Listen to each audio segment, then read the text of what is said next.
It all began with drip ড্রিপের আজকে second পার্টটি আলোচনা করা হবে। যারা যারা পর্যন্ত এখনও চ্যানেলটি সাবস্ক্রাইব করোনি চ্যানেলটিকে সাবস্ক্রাইব করে রাখো, কারণ এই চ্যানেলে আমি তোমাদের সবগুলি টেক্সট বইয়ের এক্সপ্লেনেশনগুলো ভিডিও করে আপলোড করে দেব এবং গ্রামার, রাইটিং এগুলো সম্পর্কিত সব ধরনের ভিডিও রেগুলার আমি এই চ্যানেলের মধ্যে আপলোড করব। তো যারা এখনও সাবস্ক্রাইব করোনি তারা সাবস্ক্রাইব করে বেল নোটিফিকেশানটা অন করে রাখো। প্রথম পার্টের শেষে আমরা দেখেছি যে ভোলানাথ ঝড়ের মধ্যে তার গাধাটিকে খুঁজতে বেরিয়েছে। তারপরে কি হচ্ছে, তারপর টেক্সটের প্রথম লাইন হচ্ছে দেয়ার ইজ মাই ডাঙ্কি, এই তো আমার গাধাটি, ভোলানাথ সাউটেড, ভোলানাথ চিৎকার করে উঠলো। And running to the tiger grabbed it, এবং কি করলো, রানিং টু দ্য টাইগার, সেই বাঘের দিকে ছুটে গেল। গ্র্যাপড ইট মানে ওটাকে ছুটে গিয়ে ধরলো। He pulled the tiger's ears, এখানে পুলড মানে হচ্ছে টানা। He pulled the tiger's ears, সে কী করলো, ওই বাঘটির কান ধরে টেনে নিয়ে গেল। Move you lazy donkey or I will give you a hard time, তাহলে কি বলছে যে মুভ মানে চলো, ইউ লেজি ডাঙ্কি এই অলস গাধাটি, or I will give you a hard time, or নয়তো কি আমি তোমাকে একটা হার্ড টাইম মানে কঠিন সময় দেবো। এখানে কঠিন সময় বলতে আমি তোমাকে উচিত শিক্ষা দেবো, এর প্রকৃত অর্থ হচ্ছে I will give you a hard টাইমের প্রকৃত অর্থ হচ্ছে আমি তোমায় উচিত শিক্ষা দেবো, চলো নয়তো আমি তোমায় উচিত শিক্ষা দেবো।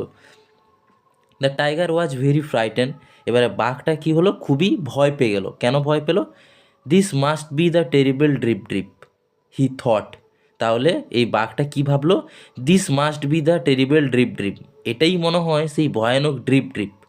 কারণ যে একটি বাঘের কান টেনে নিচ্ছে এবং তাকে বলছে তোমার নয়তো ভাগ্যে অনেক দুঃখ আছে, তাহলে সেই নিশ্চয়ই একটা ভয়ানক জন্তু হবে। তখন বাঘটি ভাবলো যে এই মনে হয় সেই ভয়ানক drip drip.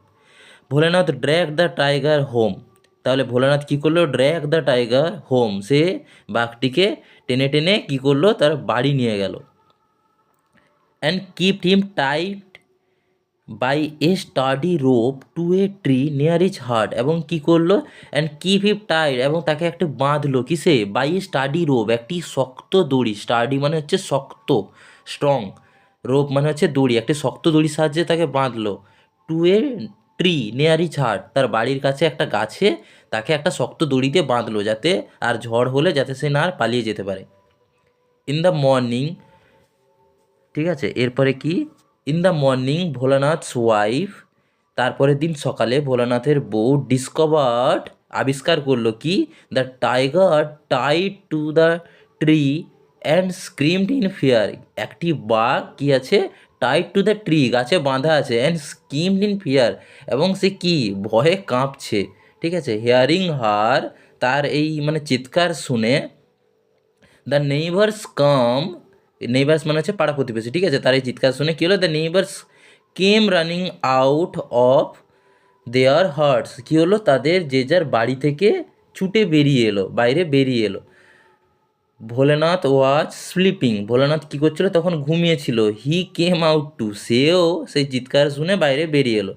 The people were all mystified, এর মানে হচ্ছে যে সেই যে মানুষজন যখন সবাই বেরিয়ে এলো এবং বেরিয়ে এসে দেখলো যে গাছে একটি বাঘ বাঁধা আছে, তাহলে কি বলছে, the people were all mystified, মানে সব যে গ্রামের মানুষগুলো তারা সব মিস্টিফাইড মানে অবাক বা হতবুদ্ধ হয়ে গেল যে এটা কী হলো।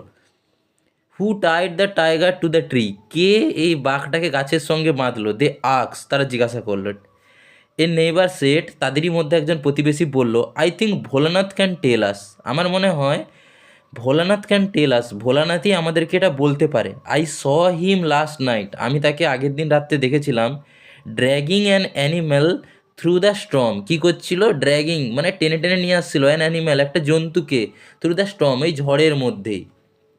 ভোলানাথ ওয়াজ টু ফ্রাইটেন, মানে এইবারে কি হলো যে ভোলানাথ কিন্তু সত্যি ভয় পেল। টু অ্যাডমিট হিজ মিস্টেক, কিসে কিসে ভয় পেল, যে তার ওই যে মিস্টেক, তার ওই ভুলটাকে অ্যাডমিট করতে মানে স্বীকার করতে। এবারে ভোলানাথ তো অন্ধকারে আগের দিন বুঝতে পারেনি যে সেটা গাধা ছিল নাকি বাঘ ছিল, এখন সে বুঝতে পারলো যে তার ভুলটা আসলে কি হয়েছে। এভরিওয়ান লুকড কোশ্চেনিংলি, সবাই কি কোশ্চেনিংলি মানে হচ্ছে জিজ্ঞাসু চোখে তার দিকে তাকালো অ্যাট ভোলেনাথের দিকে।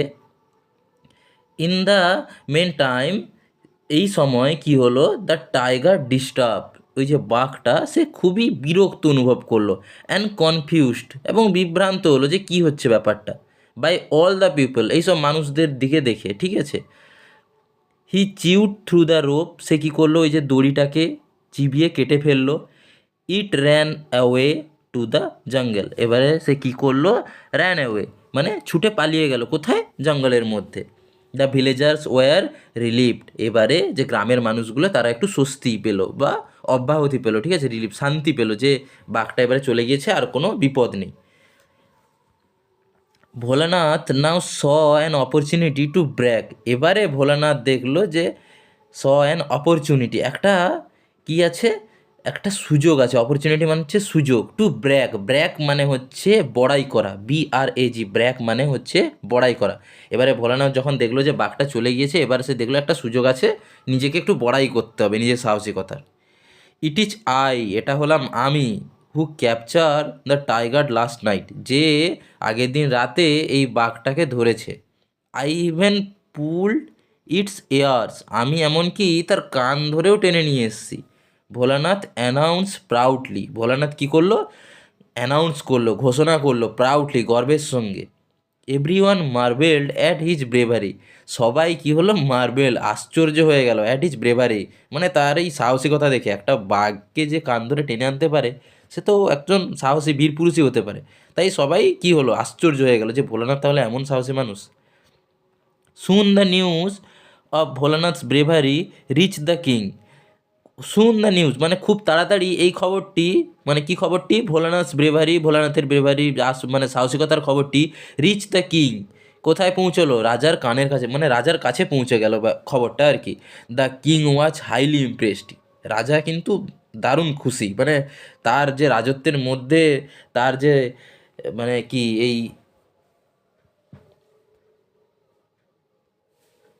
মানে তার এই রাজত্বের মধ্যে যে এমন একজন সাহসী মানুষ আছে, এটা ভেবেই তিনি খুবই মানে খুশি হলেন আর কি, ইমপ্রেসড হলেন।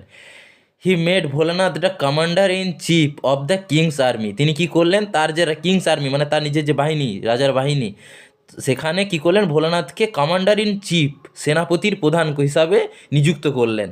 Bholanath and his wife were given a huge house to live in, ভোলানাথকে অ্যান্ড হিজ ওয়াইফ এবং তার স্ত্রীকে কী করা হলো, একটা বড় বাড়ি দেওয়া হলো, হিউজ বাড়ি, একটা সেনাপতির মতো একজন মানুষকে তো তাকে তো আর ছোটো সেই হাট বা কুটিরে থাকতে দেওয়া যায় না, তাই জন্য তাদেরকে কী দেওয়া হলো, একটা খুব বড় বাড়ি দেওয়া হলো।